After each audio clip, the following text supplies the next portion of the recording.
18절부터 42절 말씀, 신약성경 111쪽에 있는 누가복음 10장 38절에서 42절 말씀을 찾아서 먼저 읽도록 하겠습니다.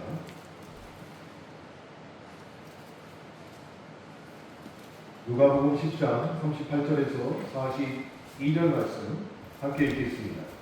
그들이 길 갈 때에 예수께서 한 마을에 들어가시되 마르다라 이름하는 한 여자가 자기 집으로 영접하더라.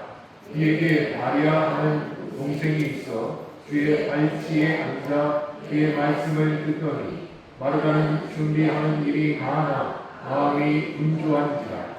예수께 나아가 이르되 주여 내 동생이 나 혼자 일하게 두는 것을 생각하지 아니하시나이까 그를 명하사 나를 도와주라 하소서.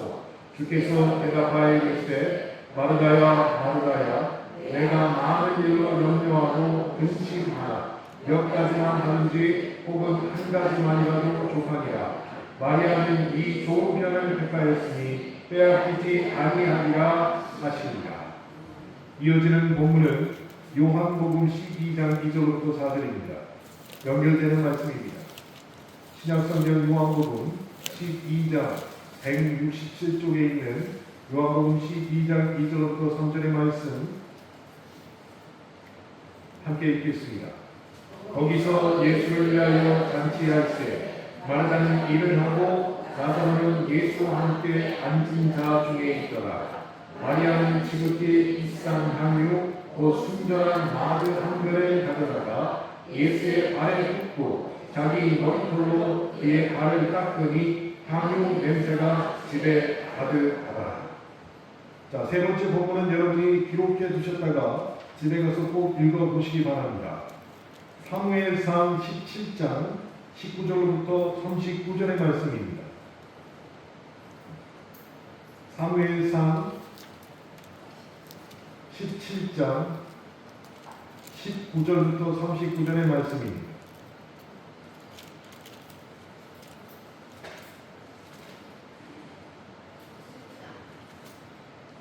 사무엘상 17장 19절에서 39절의 말씀을 꼭 한번 읽어보시길 부탁을 드리겠습니다. 자, 이제 집중해 주십시오. 오늘 오후 예배 시간에는 가족에 대해서 말씀을 드리려고 합니다. 특별히 가족 제대로 알기에 대해서 성경은 뭐라고 말씀하고 계시고 나는 정말 내 가족을 잘 알고 있는지를 한번 확인해 보는 시간이 되길 바랍니다. 먼저 첫 번째와 두 번째 본문에 대해서 말씀드리고 세 번째 본문 마지막에 말씀을 드리도록 하겠습니다. 다 아시겠지만 가정이나 교회에서 가장 분주한 곳이 주방입니다.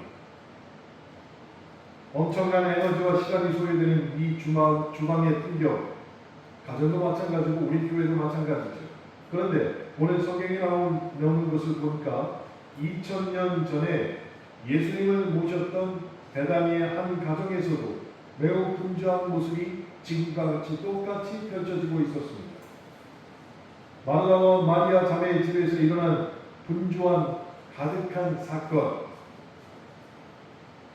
이것을 보면서 우리는 우리가 공동체 안에서 어떤 마음으로 헌신하고 그리고 어떤 마음으로 서로를 대하는지를 생각해 볼 필요가 있는 것 같습니다. 예수님이 베다니에 도착하셨고 한 집에 들어가게 되셨습니다. 그때 마르다가 예수님과 제자들을 영접하게 되었습니다. 장정 13명이 갑자기 들이닥친 상황이었습니다. 그런데 성경은 그냥 마르다가 이들을 영접했다 하고만 기록하고 있습니다. 어느 공동체든 마르다처럼 손님 대접하기를 즐겨하고 그리고 희생하는 그렇게 헌신된 일꾼이 있기에 그 공동체가 너무나도 은혜롭게 유지되고 있는 것이죠.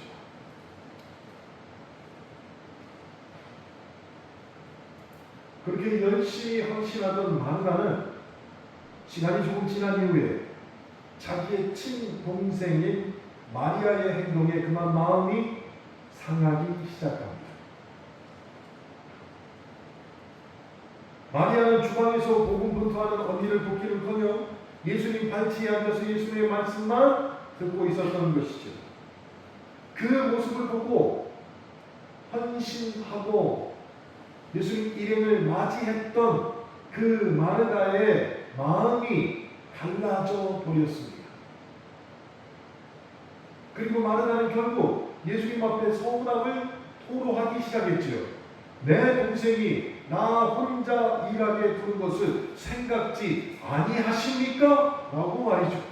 마음에 담아둘 말을 입을 열어서 주님에게 말했는데 이게 무엇이냐? 이게 불평이고 불만이라는 거죠. 근데 그 사람이 어떤 사람이에요? 맞이하고 헌신했던 사람. 그래서 사람을 맞이하고 헌신하는 이들에게 제일 유념하고 조심해야 될 것이 있습니다. 자신의 헌신과 열심이 어느새 다른 사람을 정죄하고 판단하는 기준이 되어버리는 순간이 오면 그때 회개해야 하는 것이. 일을 열심히 하다 보면 자연스럽게 힘이 생깁니다. 그런데 그 힘이 자기 증명의 욕구로 변질되면 헌신의 본질이 변질되는 것과 매 한 가지라는 것이. 그래서 주님의 일을 할 때 우리는 반드시 기억해야 될 것이 무엇이냐? 언제나 스스로를 무익한 종이라고 하나님 앞에 고백하는 태도를 유지해야 한다는 것이. 그렇게 해야만 내가 맞이하고 헌신한 모든 일이 나의 의가 되지 않도록 할 수 있는 것입니다. 반면 언니의 눈총을 받으면서도 예수님 발치에 앉아 있었던 마리아의 행동은 당시 시대상으로 볼 때 매우 파격적이었습니다. 그 당시에는 여성에게는 율법을 가르치지 않았어요. 어떤 일이 있어요? 그런데 마리아는 여성인데 예수님의 제자들처럼 지금 예수님 곁에 앉아서 예수님의 말씀을 배우고 율법을 배우는 갈망을 가진 사람으로 비춰지고 있고 정말 그렇게 했다는 것이. 시대적 배경으로 보면 제자들이나 예수님이나 마리아를 멀리해야 됩니다. 저리 가 있어. 부엌에 나가. 이렇게 해야 될 상황이라는 것이에요. 그런데 예수님은 오히려 마리아를 칭찬하셨습니다. 그리고 성경에 기록하여 확정짓기를 마리아는 이 좋은 편을 택하였으니 빼앗기지 아니하리라 라는 시대 배경과는 너무나 다른 말씀을 하셨다는 것이. 이 말씀을 달리 해석하면 이렇습니다. 마리아, 그녀가 인생에서 가장 중요한 것이 무엇인지 그 당시에 깨닫고 확신했다는 것이. 시대 상황이 어떻든 간에 그가 깨달은 것이 확신했다는 것이. 그가 깨달은 것이 무엇입니까? 예배의 자리를 사모했습니다. 말씀의 기본을 지키는 것이 얼마나 중요한 그 덕목인지를 마리아는 깨닫게 된 것이. 그래서 예배를 통해 끊임없이 가치관을 점검받는 사람만이 영적인 유연성과 영적인 순수성을 지켜낼 수 있는 것입니다. 잘 기억합시다. 그래서 예배에 집중하고 예배에 빠지지 말라고 말씀드리는 것입니다. 그렇다면 여기서 우리가 한 가지 의문점을 가지게 있습니다. 특별히 우리 교회 마르다 여전교회는 이런 의문점이 들어야 돼요. 그럼 마르다의 헌신은 무같이 한 것인가? 이런 의문점이 들어야 돼요. 네, 아닙니다. 예수님의 말씀은 마르다를 나무라신 것이 아니라 오히려 그녀의 헌신을 통해서 공동체가 자라나고 있음을 우리에게 보여주고 있는 것이. 그러니 마리아를 칭찬한 그 내용이 또한 마르다에게는 위로와 격려가 되는 것이. 마르다가 그렇게 사람을 맞이하고 헌신하지 아니하였으면 마리아가 어떻게 예수님 발치 앉아서 예수님의 말씀을 들을 수 있겠냐는 것이. 그래서 마르다의 희생이 있었기에 마리아도 영적으로 성장할 수 있는 바탕이 갖춰진 사람이 되었습니다. 그런데 정작 한 가족이었던 마르다와 마리아는 서로의 생각을 알 수 없었다는 것이 가족임에도 불구하고. 근데 실제로 가족이면 가족을 제일 잘할 것 같은데 의외의 모습을 볼 때가 있죠. 저도 마찬가지입니다. 저희 딸들이 저하고 카톡을 하는데 다른 SNS, 인스타그램 이런 거 친구 초청을 안 해요. 들어가면 거부를 해요. 가족인데 이게 말이 돼요? 카톡은 어쩔 수 없이 카톡 대화방이 있으니까 하는데 다른 거 페이스북, 인스타그램 이런 거는 못 들어오게 해요. 왜 그럴까요? 왜 그럴까요? 사생활 보호란 가족인데 그만큼 가족인데도 모르는 일이 너무 많다는 것입니다. 근데 오늘 누가복음에 있는 내용이 여기서 끝나지 않았습니다. 두 번째로 본문을 읽었던 요한복음을 보면 훗날 죽었던 그들의 오빠인 나사로가 살아난 후에 베다니에서 잔치가 열렸습니다. 근데 그때도 역시 마르다는 여전히 묵묵히 일을 하고 있었습니다. 그런데 누가복음의 모습과는 반대인 상황이 펼쳐집니다. 불평하거나 마음이 갈라지지 않았어요. 어디서? 요한복음에서. 그러니까 누가복음에서 예수님이 마리아를 칭찬한 것이 나도 위로와 격려가 되는 거라는 것을 마르다가 깨닫게 되었고, 요한복음에서는 더 이상 그런 일로 인하여 불평하거나 마음이 갈라지지 않았다는 것이. 그리고 자신의 사명을 끝까지 감당하는 성숙한 믿음의 모습을 마르다가 요한복음에서는 보여주고 있다는 것입니다. 그럼 마리아는 어떻게 되었을까요? 지극히 비싼 향유를 예수님의 발에 부으면서 주님의 죽으심을 얘기하는 놀라운 헌신을 마리아는 완성하게 된 것입니다. 그러니까 같은 가족이었지만 마르다와 마리아에게 각자에게 주어진 사명이 달랐다는 것이에요. 이것을 가족끼리 이해를 해야 한다는 것입니다. 때로는 서로의 다툼 때문에 갈등하기도 했지만 흔들림 속에서도 끝까지 자신의 자리를 지켜냈을 때 두 사람 모두 아름답게 성장하게 되었습니다. 그렇다면 우리 가족 공동체도 마찬가지가 되어야 됩니다.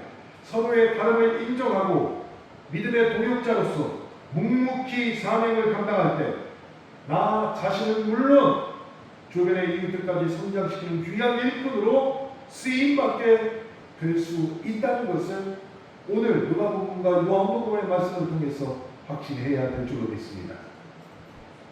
세 번째로 사무엘상 17장 10절로부터 39절의 말씀을 드리도록 하겠습니다. 이 본문에는 다윗에 대해서 언급하고 있습니다. 자, 다윗이 형들에게 도시락을 전해주라는 아버지의 신고를 받아서 지금 전쟁터에 들어가게 되었습니다. 전쟁을 하러 간 건 아니에요. 도시락을 전달하러 갔게 된 것입니다. 근데 때마침 그때 그 전장에 누가 나와 있었냐? 골리앗이 나와 있었어요. 그리고 그가 하나님을 모르고 가기 시작했습니다.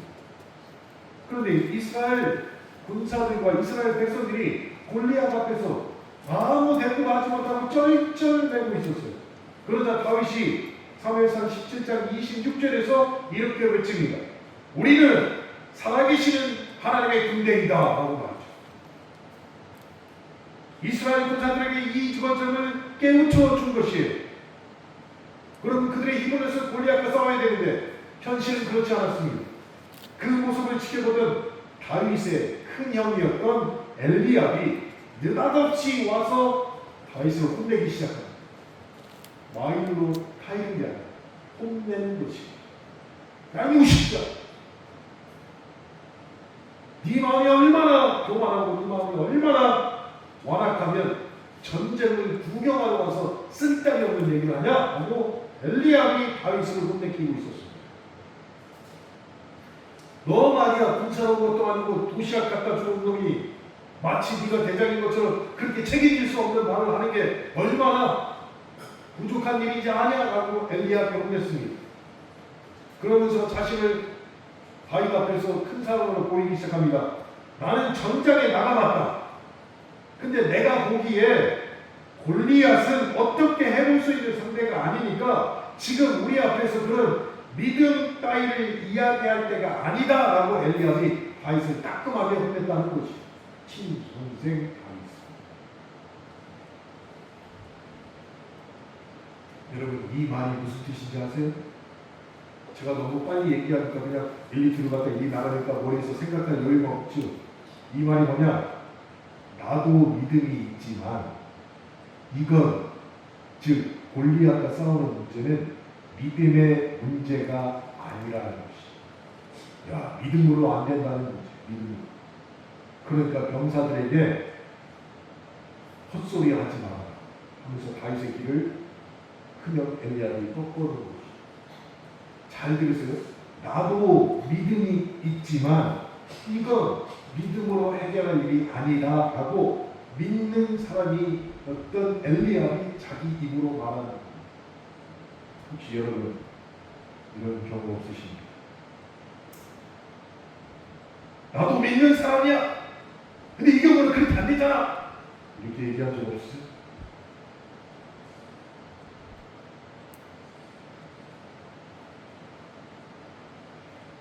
지금도 마찬가지죠.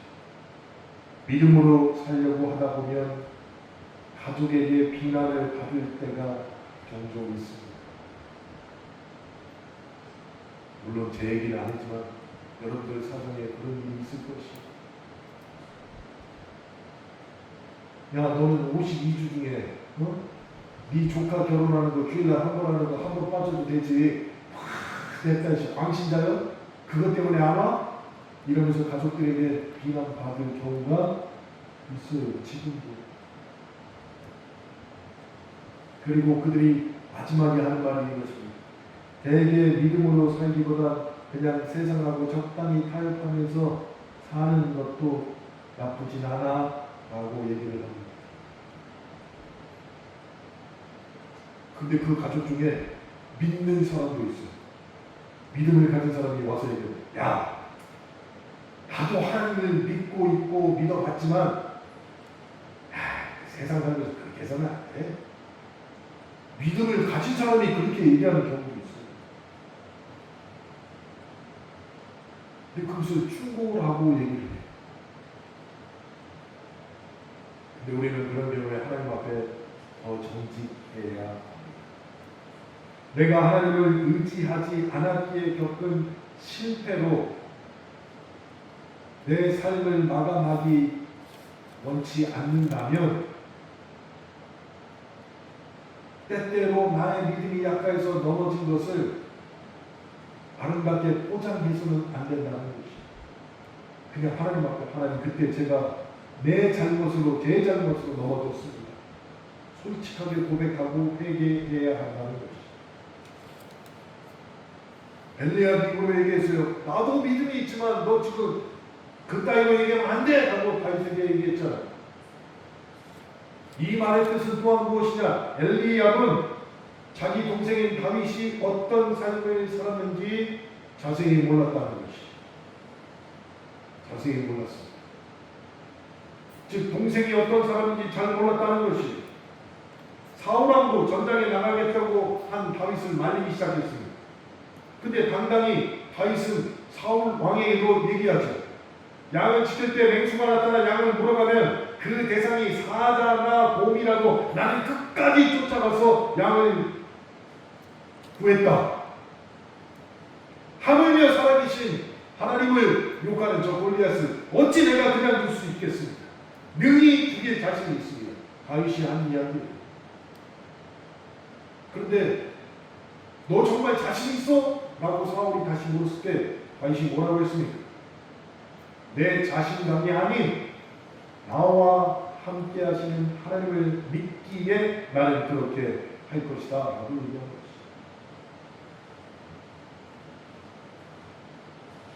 가까운 가족일지라도 어떤 삶을 사는지, 어떤 달란트를 가졌는지 우리는 잘 알지 못하는 경우가 있습니다. 엘리야는 당시 얼마나 큰 믿음의 사람이며 얼마나 담대한지 몰랐습니다. 그래서 동생을 무시했던 것이, 골리앗 앞에선 다윗은 칼과 단창이 아닌 하나님의 이름으로 싸우리라 라고 외치고 나가게 되었습니다. 다윗은 갑옷도 입지 않았습니다. 칼을 들지도 않았습니다. 물매 하나를 가지고 거인 골리앗을 쓰러뜨린 것이,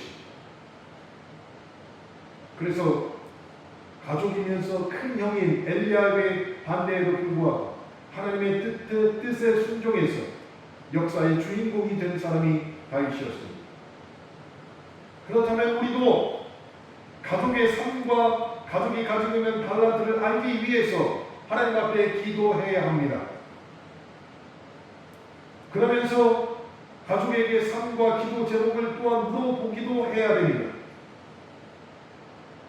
여러분, 하나님께 기도하고 가족에게 물어볼 때 우리는 바로 볼 수 있게 되는 것이, 그래야만이 가족의 믿음을 방해하는 사람이 되지 않는 것이.